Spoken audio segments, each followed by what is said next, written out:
Welcome to our very first session of the AI Nexus debate series. I am Al-Dhaferi Bahri, and I'm so excited to be moderating today's discussion. And I really hope that you enjoyed this short video of Algeria. So, uh,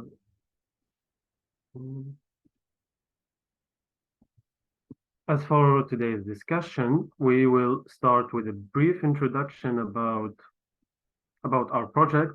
Then we will have the speakers answer the questions and share their insights. And lastly, we will have a Q&A session where we will open the stage for everyone to have their questions answered. But first, let me explain what is AI Nexus debate. AI Nexus debate is a series of dynamic panels where we will have expert speakers sharing their insights about about AI-related topics. And for starters, today we are tackling the AI in the future of education. And for that, we have with us today Momo Maximilian Feichtinger. I hope I'm pronouncing your name correctly, dude. Momo is an AI consultant. Mo is an AI consultant and trainer, also serving as a lecturer at FH Salzburg and Seaburg University, where he teaches applied artificial intelligence.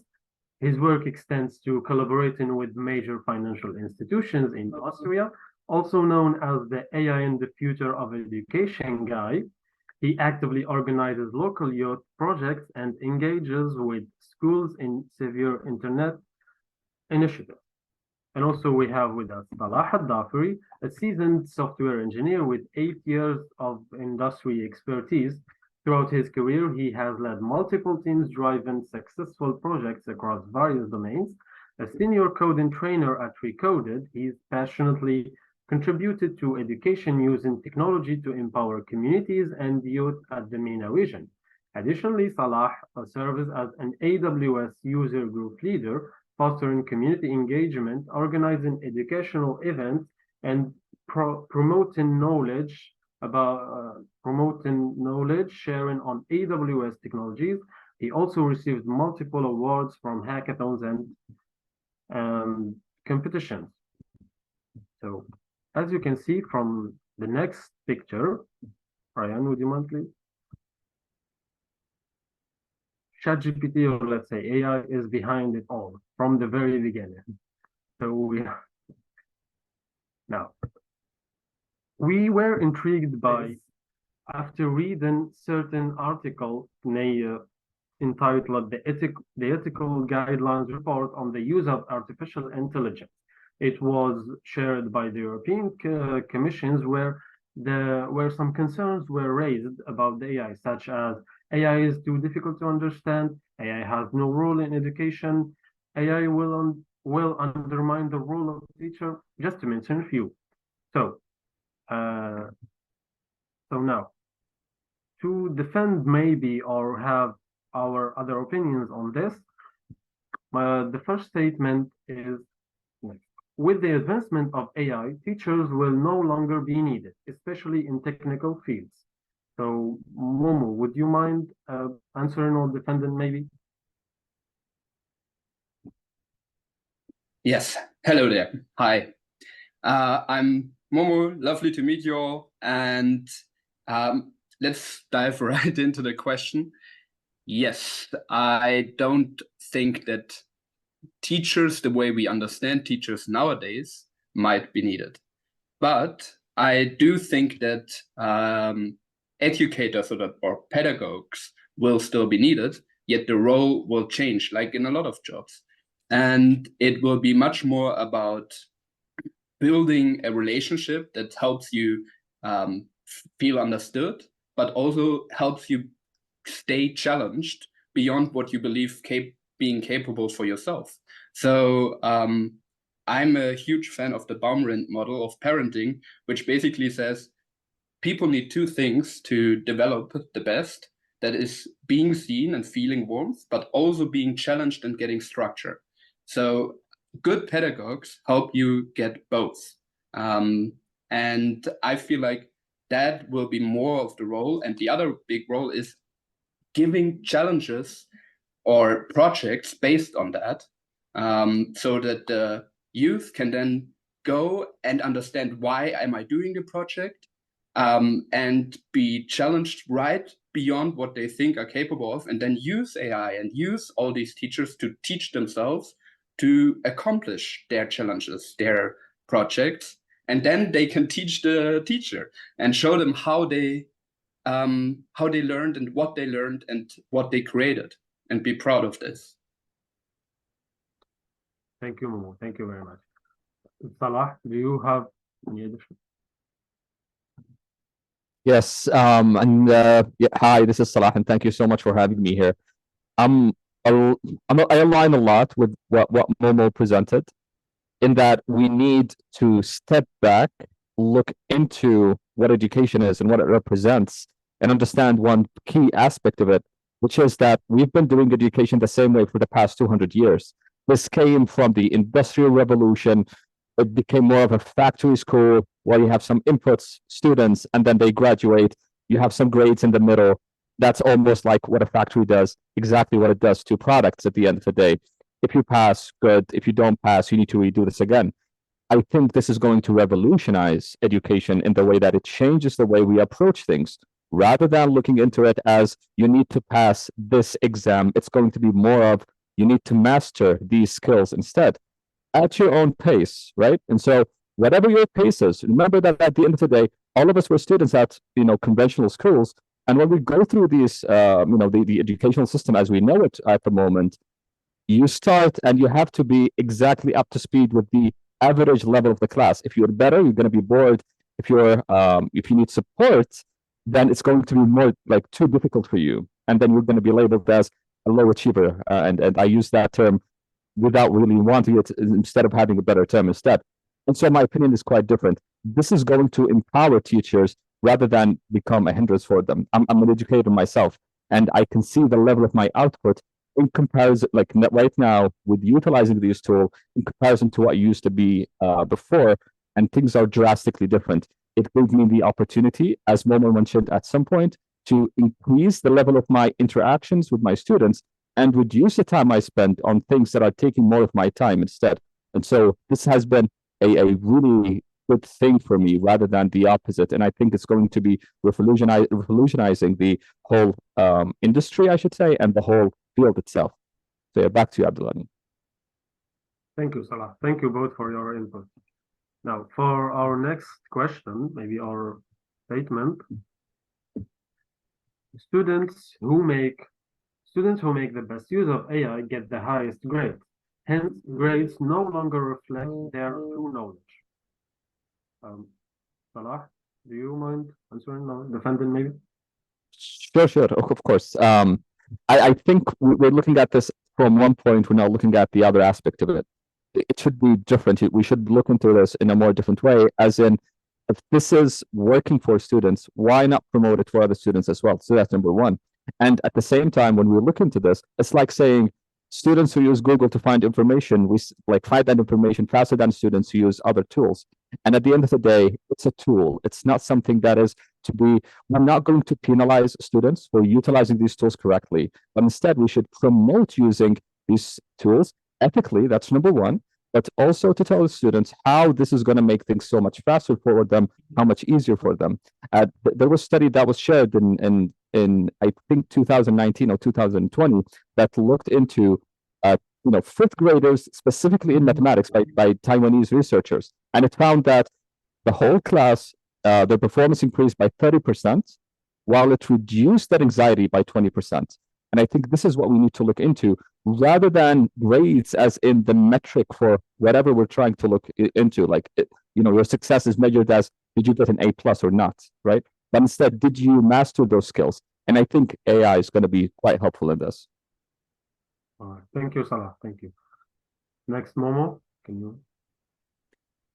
Yes, I feel like we, as Salah mentioned earlier, the education system hasn't changed for a very long time, but the teachers, the students, the parents all knew that it should happen at some point.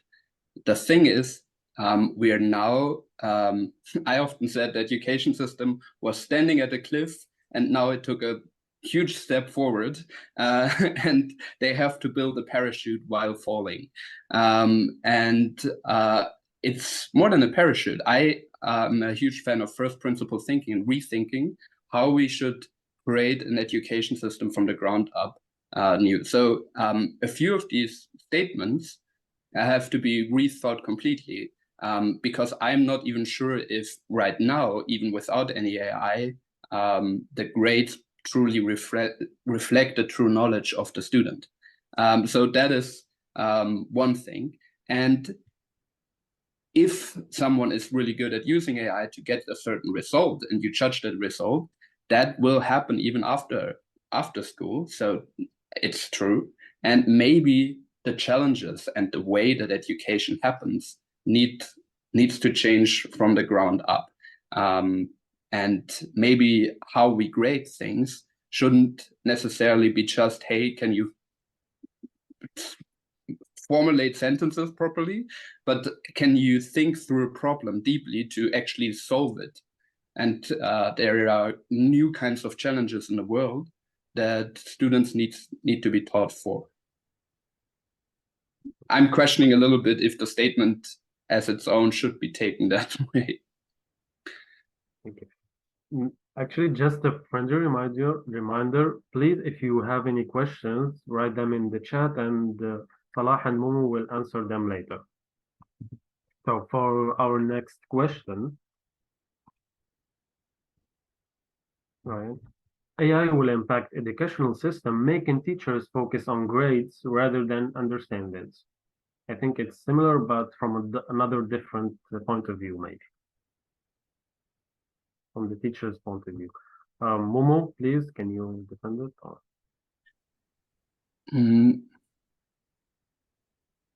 Why? How did you guys come up with that question? What is the reasoning why you think that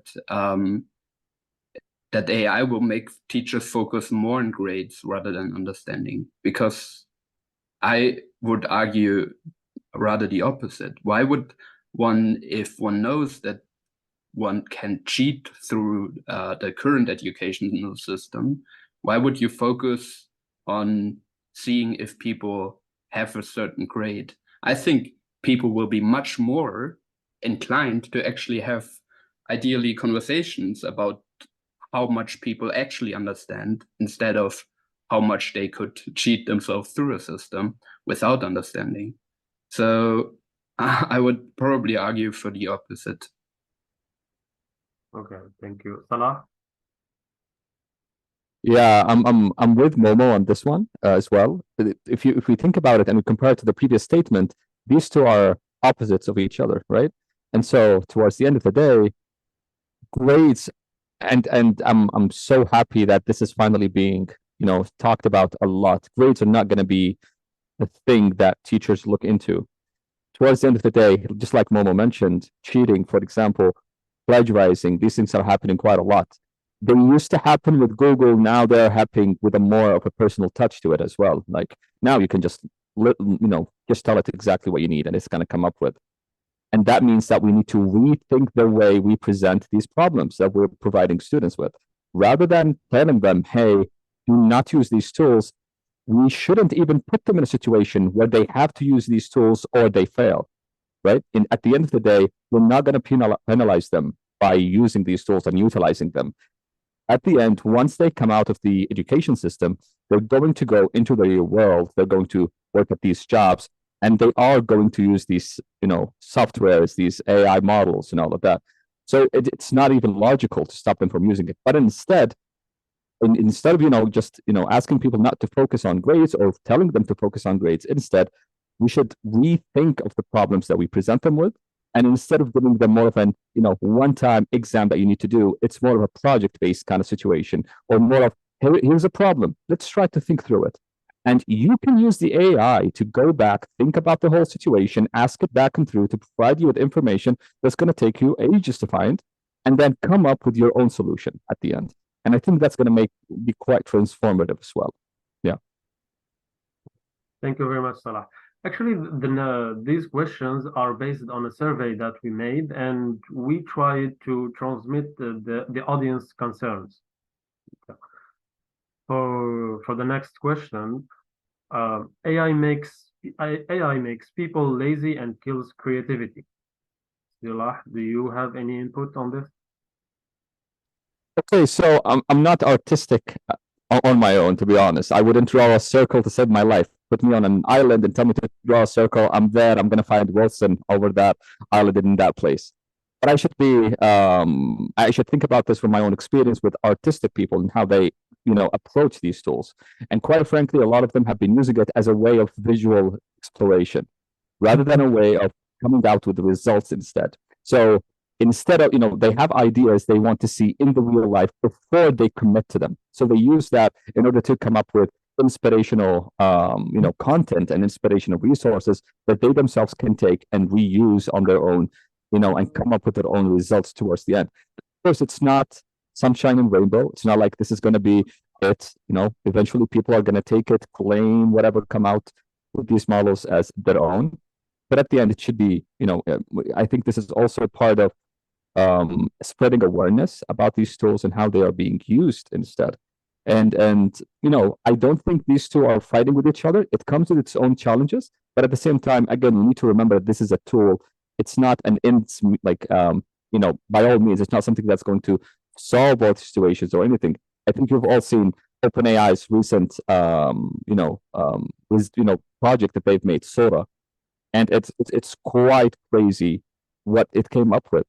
And here's the point: people can use that creatively in order to come out with shots that are going to be enhancing their own creativity rather than being a hindrance to them. This is something, and I'm quite frankly, I'm debating myself about this, but I'm basing this based on people I've talked to who are in this field as well. And I'm more, I'm really interested in hearing what Momo has to say about this, considering that he's been in this more, on hands, I should say. Hey, should I? Yeah. Yes, please. Yeah. I was I wondered why you didn't mention that you use a lot of creativity when solving problems with coding. And if you still try to code something, you need tons of creativity. A lot of time researching where the exact function is falls away. But solving the big problem is still your job, even if you have a sparring partner with AI. And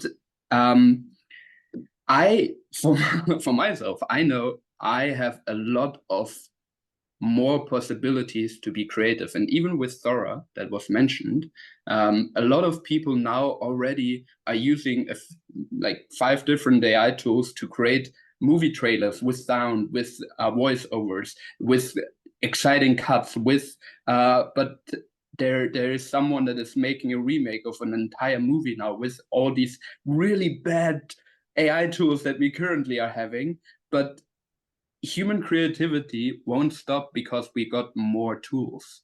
And people will still allow themselves to restrict themselves to some tools, but more colors doesn't necessarily make you less creative. And I do work with a lot of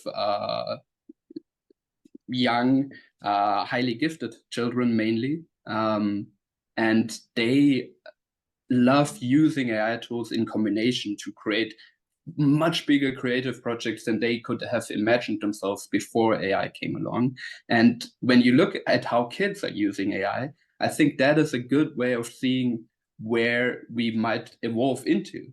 And they use it like pens, like, hey, I could use that AI, and then I can make a book and a store and create drawings to it, and they are not restricted in, ooh, I'm stealing something or whatever. Yes, there's a whole ethical issue, and we could dive deeper into that, but it won't necessarily kill creativity. But of course, you can take the easy route, and that is the same as with everything. You could always choose to be creative or choose to just go the easiest route, but success or joy in life and fulfillment comes when you choose creativity. So it's a choice, I would say. All right. Yeah. Thank you very much. Thank you. So for our next question, Ryan, please.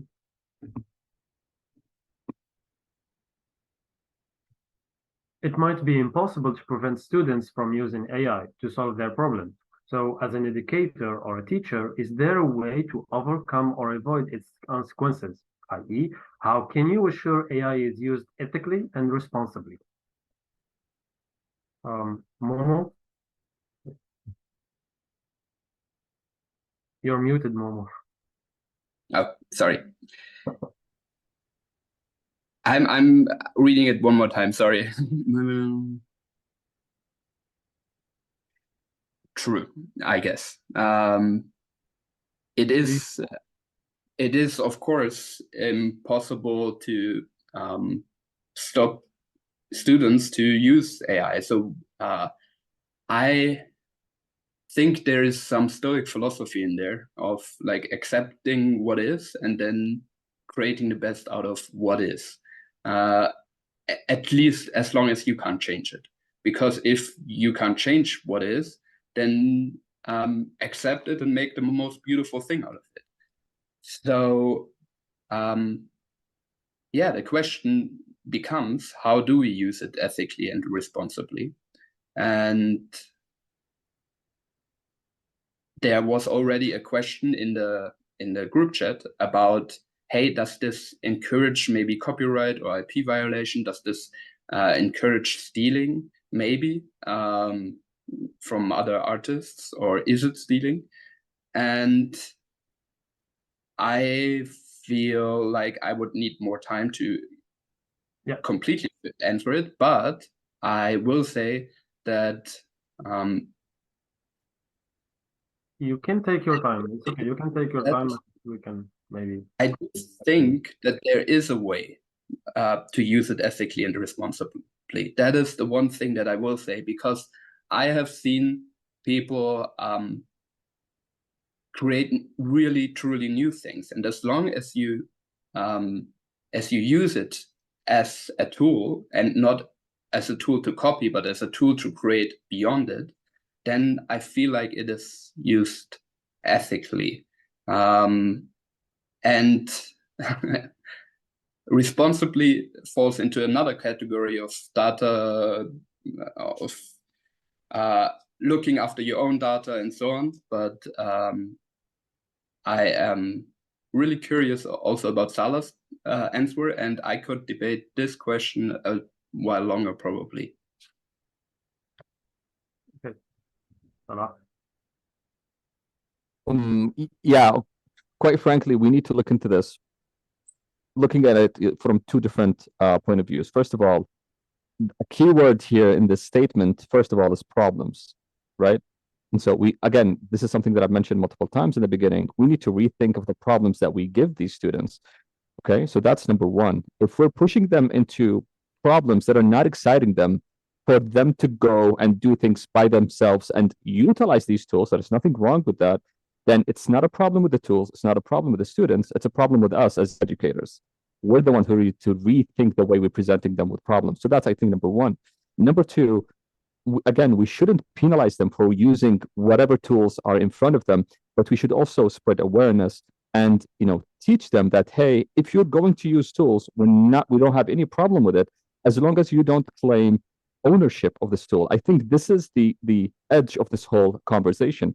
I used the following content. I used AI, and we have seen researchers actually do that. And they, you see the list of researchers, and towards the end, you see GPT 3.5. They even accredited it into their own credit. And I don't see any problem with this whatsoever. It's totally okay.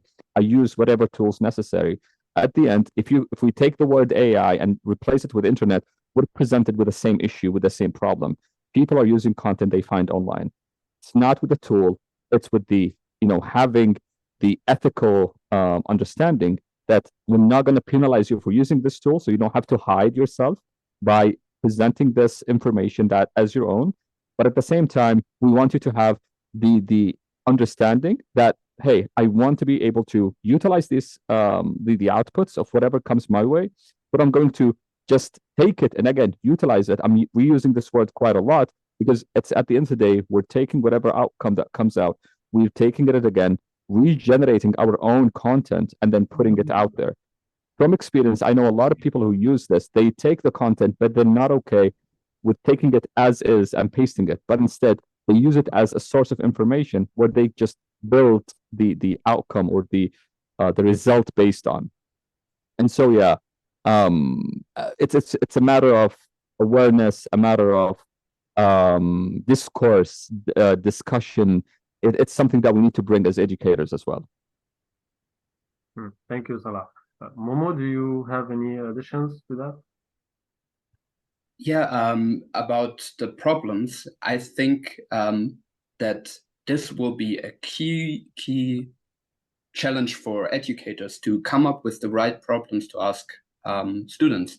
Do research Sugata Mitra, who does self-organized learning environments, where you have 4 computers and you give them a challenge that is beyond what any one individual could solve on their own. Like a primary school student needs to learn how to measure out a mountain, and then they teach themselves geometry and how to calculate, how to measure out a whole mountain as a primary school student, and they come together in groups and use AI and computers, and then they come back at the end of the lesson and teach what they learned. That is one way of potentially solving that. And the other person that you might need to research is Salman Khan's vision of how he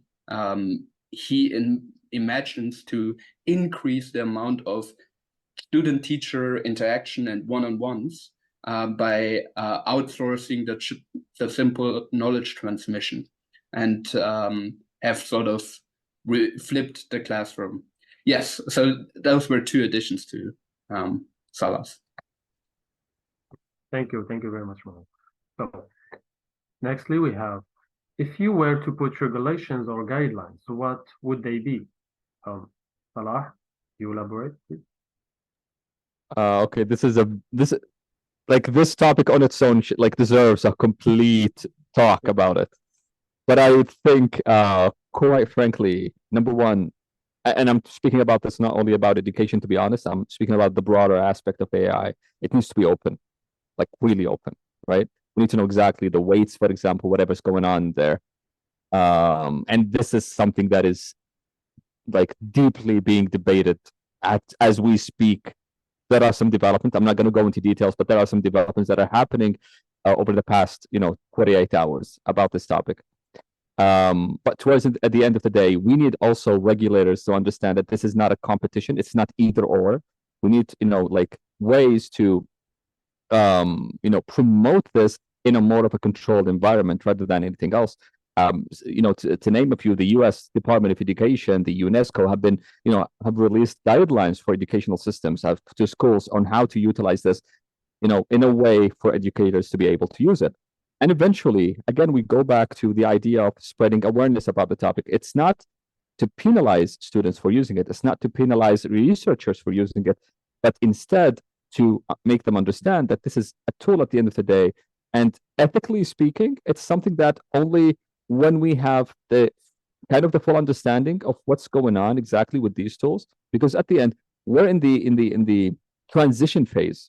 A lot is changing, a lot is happening at the same time. And with this, as we go through the years, our understanding is being formed by the events that are happening and by the tools that are coming up.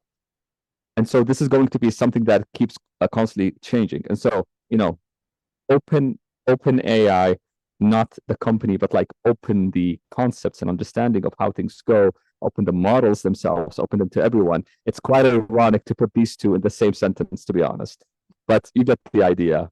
Go with that, and then push for more diversity in the way it's being spread. Currently, for example, some of the content is quite focused on English language, and this is not inherently wrong with the models themselves, but this is because of the content that is readily available in the internet. but how can we make it so that we can open it to people who do not necessarily speak English, and open it to local communities in different regions in the world? So yeah, these are my 2 cents on this. Thank you, Salah. Thank you very much. Momo, please, can you give us more insight? Yes, you jump to the next question. Should I answer the last question first? Yeah, I mean the last question about the regulation. So I worked for a week with teenagers to then speak with EU parliamentarians about the AI EU Act. And we were trying to figure out basically this question. And it should also still be implementable, so it shouldn't be too crazy. So the simplest thing that I feel like should happen is that there should be some .gov page that basically informs the society, like we did while COVID was spreading. We had like all kinds of EU educators basically educating every citizen about what is happening and why and how COVID works and so on. And everyone got a sort of understanding. And if we had a page where people could stay up to date, could know what is now possible, like that you can take an image and make it say anything even more realistically since a few days. And all these things, so that the corpus, our citizens know what even is possible and what is happening, and have some sort of credible, up-to-date information system. That's one thing. The other thing, Salah also talked a little bit about open source. I'm a huge proponent of open sourcing as much as we possibly can, and I always root for open source models. So whatever you do, help spread open source models, celebrate them, and yeah, it's a beautiful movement, and it's really amazing to see what can already be achieved. And I'm really hoping to see check out the Hugging Face leaderboards, like Smog and so on. It's really interesting what already can be achieved with open source LLMs and the similar models. It's beautiful, exciting, and really good thing about and maybe we can help it with regulations and guidelines. But it's a big discussion, and I can't answer it completely now. But yeah. Thank you very much. So for our next question, what impact might AI have on educational equity? Could it widen or narrow the gap? Momo? So the gap between uneducated people and educated people, basically? Yeah. Yes. So there's actually a bunch of research on how, particularly when you start a new job, that if you use AI as someone that is very new or not as competent in the job, it can actually help you way more than people that are already on top of their field. So it will, at least in jobs and job competency, will help you catch up much faster. So you are at a certain level. And then you have to, of course, work those millimeters and centimeters so you grow beyond it and actually develop an expertise beyond what AI is capable of helping you get. So I have seen, I can link you a few studies as well, but I've seen a few studies that basically say, yes, it helps you narrow the gap. But of course, there will be some people that will cheat through the old system, and we already have a bunch of people going through the entire education system without even being able to read. That was a problem even before AI, and it could happen that some people just use it even more, as long as we still have the old education system and people want to go the easiest path. So there will be some people that sadly won't use it, so will be falling behind. But a lot of people, if they choose to pursue something, they can more quickly narrow the gap out of active pursuit, in my opinion. Okay, thank you. Salah, Can you elaborate? Yeah, quite frankly, one of the things that are happening is that we could there is a booming population everywhere across the world, and there are more people who need access to education. And I'm talking about high quality, adaptable education as well. And the issue with that is that, in some villages, for example, in my country, there could be one classroom with like 80, 70, 100 students per teacher. Okay. And so this is going to be quite difficult for, normal human beings. Teachers are people at the end of the day, and they have a certain capacity that they can operate at. So introducing these AIs could open it up for people to be able to discuss things, to talk with more people, to have access to more information on a bigger scale where things can be adaptable. Momo, for example, mentioned Salman Khan and Khan Academy. We know for the fact that they have this, this AI tool that is kind of adaptable to the student's level to a certain degree, right? And this is going to be revolutionizing the education when it gets to students across the different countries, obviously by minimizing language barriers, I should say. So quite frankly, yes, its impact is going to be that it's going to narrow the gap to a degrees. And this is also linked to the previous one about regulations and regulators, and that when governments adopt these tools and utilize them, we're going to see a massive scale change across multiple fields in the education system, dividing education into certain groups. Obviously, the older you are, the more access you have to these tools. But we also need to not forget about primary school children, for example. And to them, access depends on parents, depends on school educators. And so towards the end of the day, yes, it's going to narrow according to the way that we use them. I'm not sure, Momo, I saw you raise your hand. I think he's got something to add. I'm not sure about this. No, I was activating my camera to follow me. I was using an AI. Sorry. No. All right, thank you. Thank you very much. Okay, for the next question, Ryan, maybe. Yeah. AI will take over. So he will. Salah, maybe can you answer? I think I need like take over what? Take over us, take over the world. I think this is powered by a lot of science fiction movies. Okay. I'm not going to lie. There is some truth to it to a certain degrees, depending on, again, how we utilize this tool. This tool is just like any other thing that we have.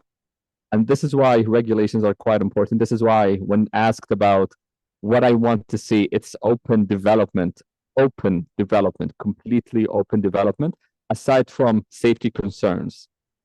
There's currently, litigations. There is a lawsuit, Space Odyssey. Yes, exactly. So there is litigations and lawsuits that are happening as we speak about this topic in itself, and there is a lot that's going on in the in the sphere and in the field itself. I think that depending on how things will go, things are going to change. But one topic that I want to talk about, and I think it's being highlighted quite a lot, it's jobs. I was honestly, Abdul Ghani, I was expecting you to say AI will take over jobs. This is because this is the one that I've been hearing quite a lot. This is not my opinion. We're in the same situation, the same thing that we had the previous generation with the internet. The internet came in, the computer came in, and people were like, good God, we're dead. We're not going to have any more jobs. I'm going to be broke, and I'm going to live my life broke. I'm not going to have anything. These computers are going to take everything. But lo and behold, this created more jobs, more opportunities to people. Quite frankly, some jobs got minimized, and this is the same thing is going to happen. But in my opinion, it's going to create a lot more. But we need to be mindful about the way that we use it, mindful about the way that we utilize it. And I think we're going to be able to, if that we keep it in mind, we're going to be able to drive it into a positive change rather than a negative one, and empower rather than diminish people's abilities instead. Thank you. Yeah. Momo? Did the internet take over? Yes, I would say so. There's different levels of takeover, of course. I feel like, yes, if you just take that blanket statement, you probably imagine a complete takeover where we can't do anything anymore, only if the robot allows us to move somewhere. And who knows? It is a possibility. Like if you look at what the Chinese are doing, but it's not really the AI that is taking over, but a political system, and the AI is just helping out the political system to enforce even more of what their philosophies are. I do think that the job market isn't a fixed size, yet a lot of people still fall for that illusion of a fixed size job market. And I think with more possibilities, our demands for luxury will just grow. We will expect from random bloggers and YouTubers full produced movies instead of talking to the camera. I don't think that, like, we had a lot of less automation like 50 years ago, but a lot more people were without work. How can that be? That's the answer is basically yes. The job market isn't fixed. It can grow with the automation and with the new possibilities, because people just expect more and want more luxury. So it will shift the market, it will shift jobs, it will shift your life goals if you allow it to, and maybe you should allow it to. What could be possible now for you, for your company, for your country, for the world? Yes, it will take over, but the takeover might not be like forceful or something like that. It will more feel like how the internet took over, and it has its good sides and it has its bad sides. Yeah. Thank you very much, Momo and Salah. That was really insightful and engaging. So next we have some statistics that we made from sorry, I think we missed the statistics. But the statistics show that most those who use the AI are mostly student universities or those who have like higher above. And yeah, is there a way, actually this is my personal question. So is there a way to maybe generalize the use of AI outside of the educational system? Momo? I am so sorry. I was just typing an answer to Ali Sami about how to incorporate deep thinking without equipping students with basic skills and general knowledge. So you have to repeat the question because I was answering another one. From a survey that we've made, the statistics show that most who use the AI are those university students or who has like a higher level of education.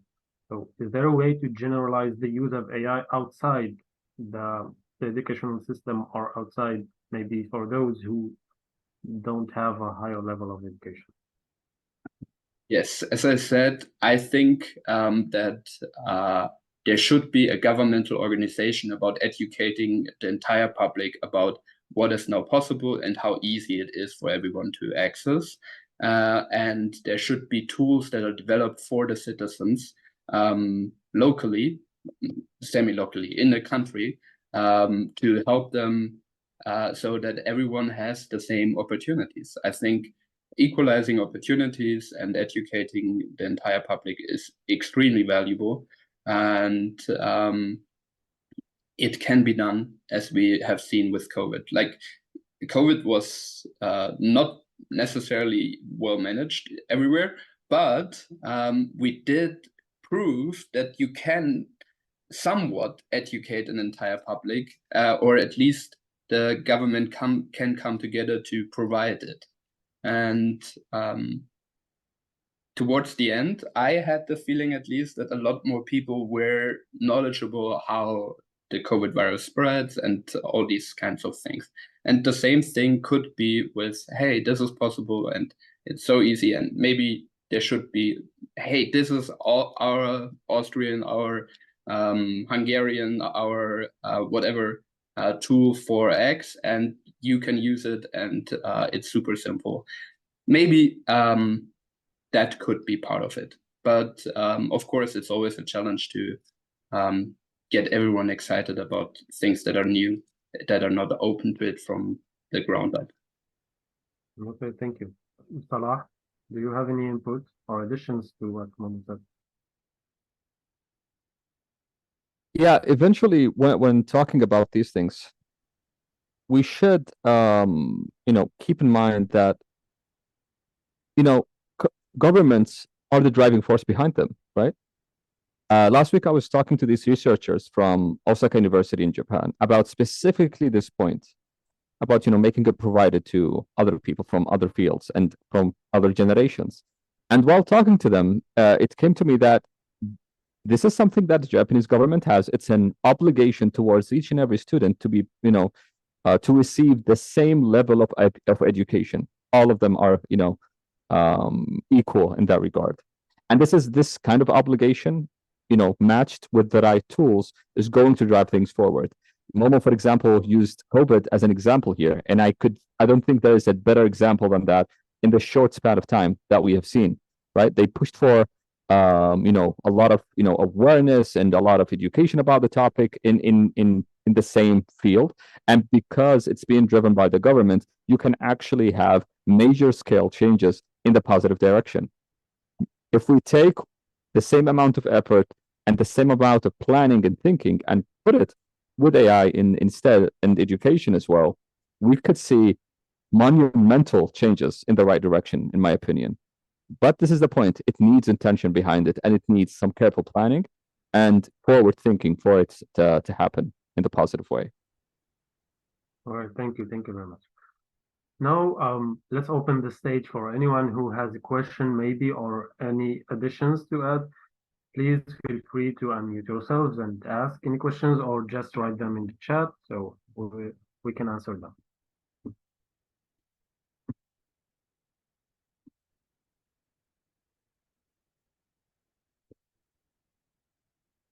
No one has a question? There are a bunch of questions in the chat. Yeah, actually, I will read some questions from the chat, but I thought maybe someone would like to ask their question here. Okay. Yeah, so Sarah bin Amra says, in terms of AI and creativity, doesn't AI, since its source and exists in art from everywhere, create an atmosphere of encouraging copyright IP violation? I think this one was answered. All right. So, I can quickly talk to it. Yes. So it can be I definitely created Mickey Mouse in some weird scenarios, and I don't have the legal copyright of using it. But so did Photoshop. We could use all kinds of copyrighted materials for a few years already quite easily in our projects. And you still have to respect copyright law when using these tools, of course. I feel like there was never as much debate about copyright than it was right now. And the issue is not necessarily, in my opinion, with the end users using some image generation model to create something, because they won't use or they have their own responsibility of not creating some figure that is not in the public domain to promote their products and so on. But much rather, there is the whole conversation about hey, is it okay to train images on public data or not, and on copyrighted data? And because there is a fair debate about it. I can argue for both sides quite well. I could organize a complete debate with myself there, and I'm not sure who would win. Yeah, so in my opinion, it makes it easier, but that was always the trajectory that technology will make to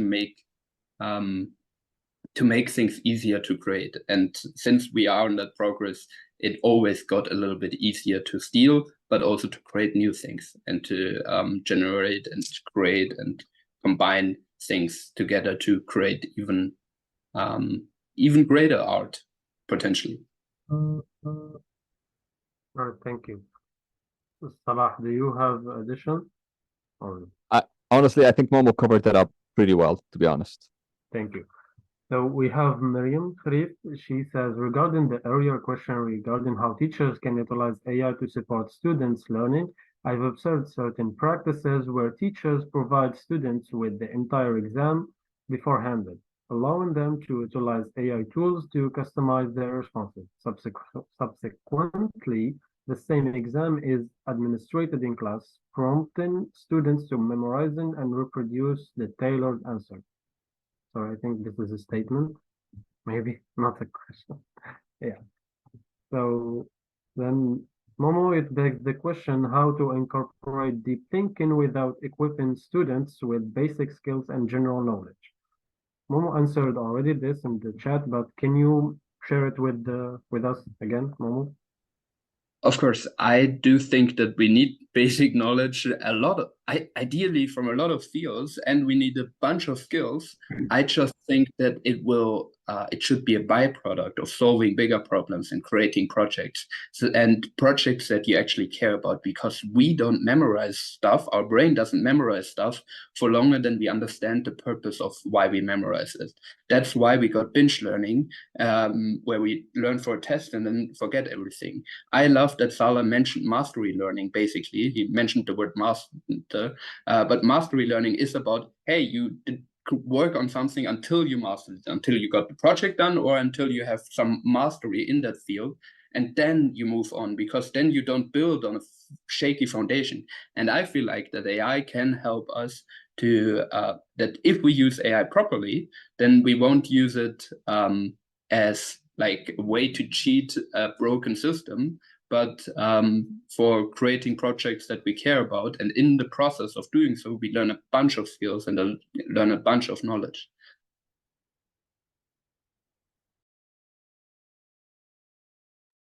You're muted, Abdulghani. Sorry. Thank you very much, Momo, for your input. Salah, would you add to this? Yes.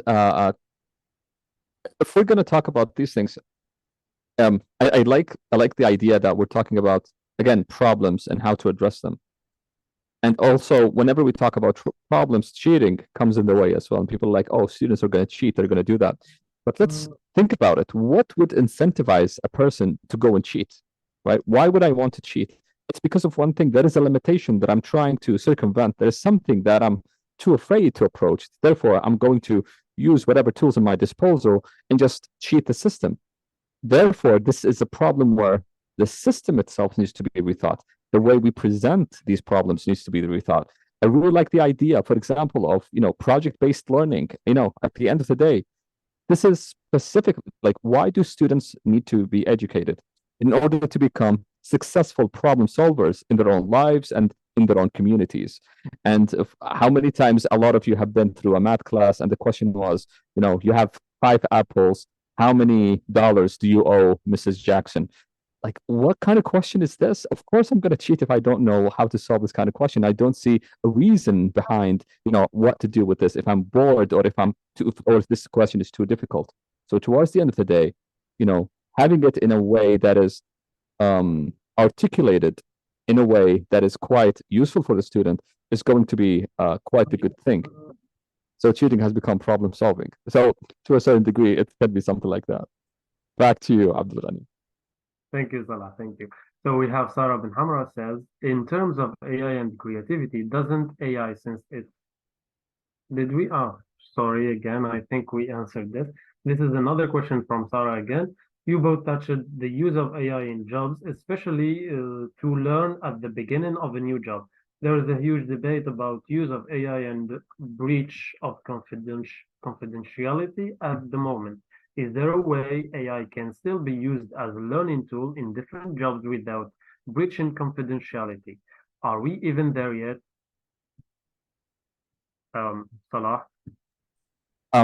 Quite frankly, I don't see how it's going to breach confidentiality unless you ask for confidential questions, for example, if you're the one using that, or it's being trained on confidential information instead. Honestly, I don't see how it's going to be something like that. Towards the end of the day, that is the opposite thing where you're the one who's asking confidential questions to the AI. Perhaps I'm misunderstanding the question as well. So I don't see how this is something that could be played into the whole scheme of like AI and using it. I'm really interested in hearing what Momo has to say about this as well. Yes. So you might mean that if you use ChatGPT, if you don't turn on the private mode from ChatGPT, whatever you put in will be saved on OpenAI server and can be used for training the model. And that could be the confidentiality issue that you're mentioning. And there are hundreds of ways around it. One, turn on the privacy mode. You can even do that in certain GPTs when you ask a confidential question. Number two, you can use Asia APIs or other API keys. They don't save the data and don't train the model on what is being asked. And there are even European APIs. And then, of course, there's always locally hosted open source models. Check out GPT for All. It's a really easy tool that you can download, and then you can try a few models on your computer quite easily. Or you can use OpenAI through the API where nothing is being used to train the model that you ask through it. So maybe that can help. Yeah, thank you very much. So we have another question from Slimani Ryan. He says, are young students capable of handling all these massive informations? Momo? Are students capable of handling all the massive information that they didn't care about that we threw at them before? One. And number two is what I experienced is that older people have way more issues with all the new information, because for young students, they anyway get a bunch of new information, but they learn it for the first time. And for them, learning about a new tool is the same as learning about history because they learned it for the first time. But for older people, they have to add on to it. I have not experienced from young people as much feeling of overwhelm as I experience myself or others. But yes, AI is developing really quickly and it adds overwhelm to a lot of people. And the key for me is to develop certain processes. There's another question about tools for education. And what I did is I developed a process of how do I write literature reviews, proper literature reviews, step by step. And I use 5 tools and I use them again and again, roughly, for that process. And so there will just a few processes will shift. And I think then after you have established certain processes and then you can teach those, then the overwhelm also starts to lower. Thank you, Momo. Salah, would you answer this or? Yeah, when it gets to feeling overwhelmed, I understand at the end of the day that it depends also on the way you're prompting your question as well, right? So more specific questions can lead into better answers. So that's number one. Another thing is that, as we go through like how these models were generated, they were based off of the internet, which is open, like you have a plethora of resources that you can utilize. And in my opinion, AI kind of distills that information for you rather than the opposite. So if you go, for example, to Google or Bing or whatever, and you go search for certain information, you're going to have more difficulty choosing whatever you want to use, and it's going to be very difficult for you to maintain the same quality of data that you're looking for. On the other hand, when you're using AI, it's kind of different in that regard, because it's already distills that kind of information for you. And then, like I said, it's up to the way you formulate these questions to get the answers that you're looking for as well.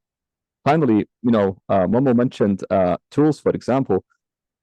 Like, this is something that we also try to utilize here at Recoded and try to build up. We're currently having a project that we're trying to build, like an assistant that helps out in this regard to get the kind of information that students need in a more of a Socratic method, rather than you ask a question, you get the answer. It's more of, let's have a discourse. Okay, so you're asking about variables, for example. Okay, this is a beginning of what variables are about. What do you know about it? Can you build something about it? And this is, this back and forth kind of situation is happening, where instead of giving the student the answer, we're leading the student into this journey where they have to, ask questions, search for themselves, for example, and reach whatever they need. I think this is also built upon the people who are building these modules and tools as well. I do have something to add. There will be a bunch of maybe some of you know AutoGen Studio by Microsoft, and it's basically where we are going towards now, which is you have a bunch of agents that are specifically good at certain things, like models that are trained to do certain things, that have certain skills, and then you got group managers. And I feel like a lot of overwhelm will reduce at that point where you can ask for a task to be done.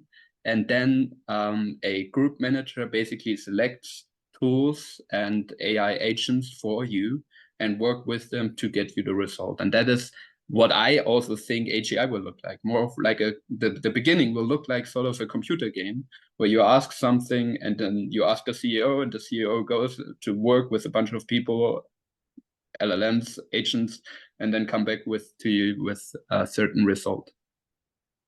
Thank you very much. Actually, we still have one last question from Miriam Khalif. She says, would you recommend any tools in particular other than the most known ones for educational purposes?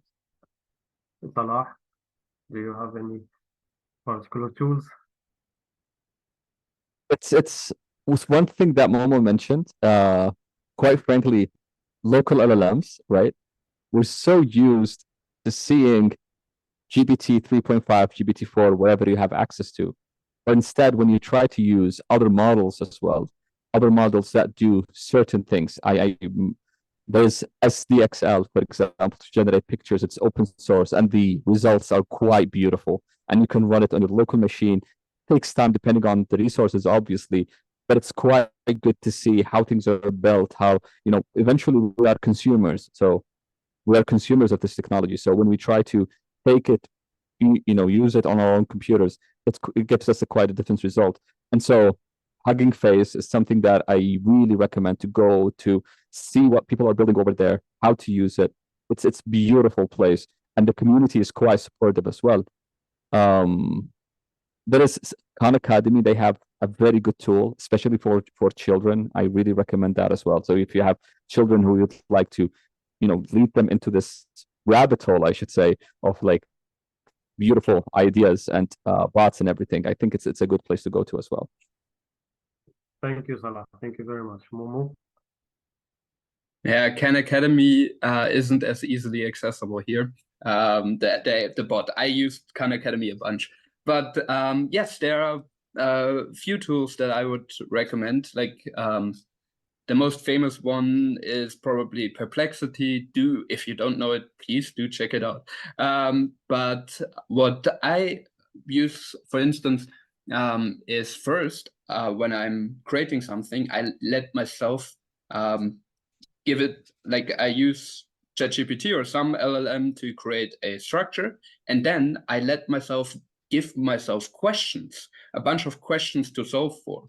And then I use other tools to solve these questions, like SciSpace, for instance. SciSpace is really amazing. There's even a plugin you can download, and you can ask for free questions to PDFs and so on.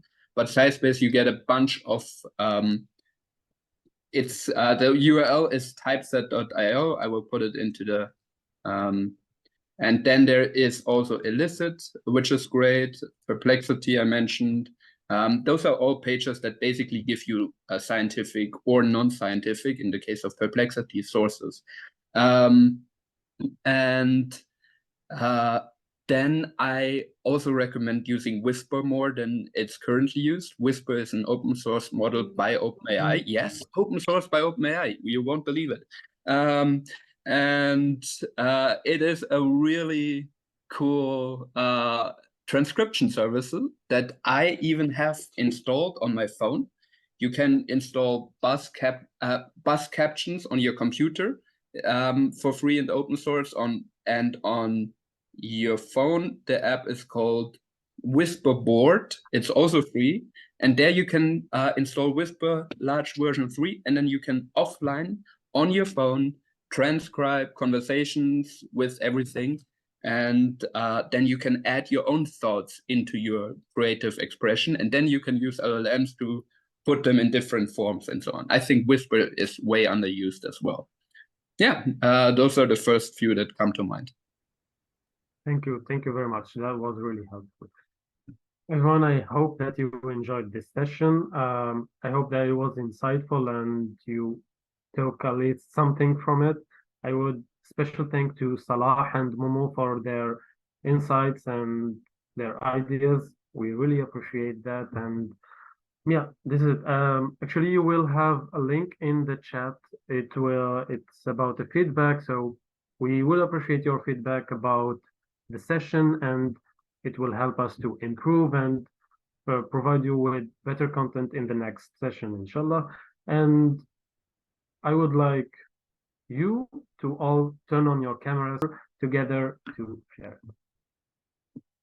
If you can turn the camera, it would be great. If you can still turn it on so we can take a bit. Iman, can you take the picture and tell me when it's okay?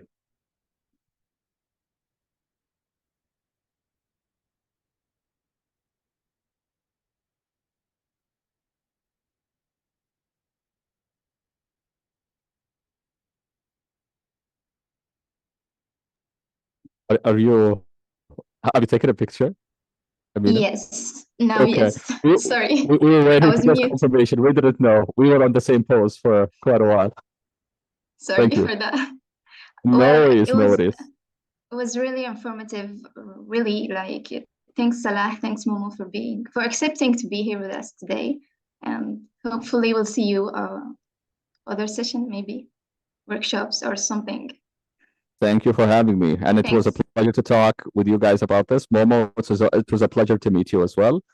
And yeah, thank you all. Thank you, everyone. Thank you. Please feel free to follow us on LinkedIn, follow the Global Shapers community, follow Salah and Momo Maximilian. And the Salzburg Shapers as well. Yeah. Thank you, everyone. Thank you. Thank you, guys. If you do have any questions, do ask me on LinkedIn. Momo Feichtinger, you will find me. All right. Or Google me. See ya. See ya. Thank you. Yes. Have a great day.